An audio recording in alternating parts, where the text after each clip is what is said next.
Back to my channel. आज हम लोग डिस्कस करने वाले हैं कि कौन कौन से टॉपिक्स आपको पता होने चाहिए जो कि आपको दोबारा से करने पड़ेंगे in first year of BTech. So पहले मैं आपको बता दूँ कि जो पहला साल होता है बीटेक का, that is same for all the people. मतलब कि बीटेक सीएससी के लिए, ईसीई के लिए या जितने भी और ब्रांचेस है सबके लिए जो पहला साल है that is gonna be same. Even MTech जो 5 ईयर इंटीग्रेटेड कोर्स वाले बच्चे हैं उनके लिए भी पहला साल सेम होगा। सो सबसे पहले आपको मैट्रिसेस के बारे में, as I told you, matrices आपको पता होना चाहिए मैट्रिसेस के बारे में।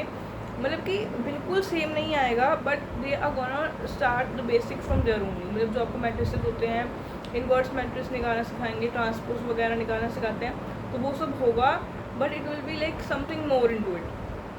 फिर आ जाते हैं हम डिफरेंशिएशन इंटीग्रेशन में। उसमें आपको पहले पार्शियल इंटीग्रेशन, पार्शियल डिफरेंशिएशन इतना नहीं हम करते थे, बट इस बार पार्शियल डिफरेंशिएशन एंड इंटीग्रेशन भी आएगा। उसके बाद वेक्टर एंड कम्प्लेक्स नंबर का कुछ तो फ्यूजन आएगा आपको लास्ट में। So yeah that is something that you need to know, जो कि आपको मैथ्स में करना चाहिए। पहले ही आपको डिफरेंशिएशन इंटीग्रेशन जितना आपको कराया गया आपको एटलीस्ट उतना आना चाहिए। उसके बाद जो मैट्रिसेस हैं, मैट्रिसेस को आपको सॉल्व करना चाहिए, डिटर्मिनेंट्स को आई गेस आपको सॉल्व करना आना चाहिए, बिकॉज आपको रैंक वगैरह निकालने के लिए थोड़ा प्ले करना पड़ेगा मैट्रिसेस को।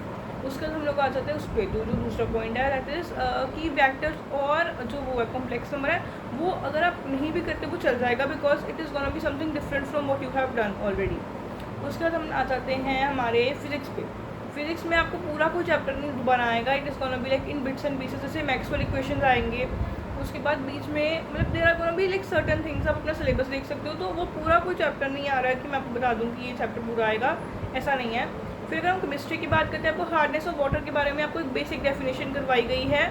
उसके आगे हार्डनेस ऑफ वाटर्स के क्या इफेक्ट्स होते हैं, एडवांटेजेस, डिसएडवांटेजेस और वो सब कुछ जो है आपको पहला जो चैप्टर आपका वाटर उसमें आएगा। उसके बाद हमारा पॉलीमर चैप्टर आएगा। हमारे टाइम पे तो वो नहीं था सिलेबस में, अगर आपके टाइम पे वो चैप्टर है तो आप एक बार वो रिवाइज कर सकते हो, बट पॉलीमर्स के बारे में, रबर के बारे में वो आएगा। उसके बाद हमारे पास आ गया इलेक्ट्रोकेमिस्ट्री। इलेक्ट्रोकेमिस्ट्री आपकी 11th में आपने जितना डीप जाके किया उतना डीप नहीं है, बट हाँ electrochemistry is still there in your syllabus. फिर हम आ जाते हैं हमारे मैकेनिक्स पे। तो मैकेनिक्स में आपको जो है आपका वो आएगा न्यूटन लॉज ऑफ मोशन, जो है ना वो चैप्टर आपको आना चाहिए। वो स्टार्टिंग में आपको वो आएगा।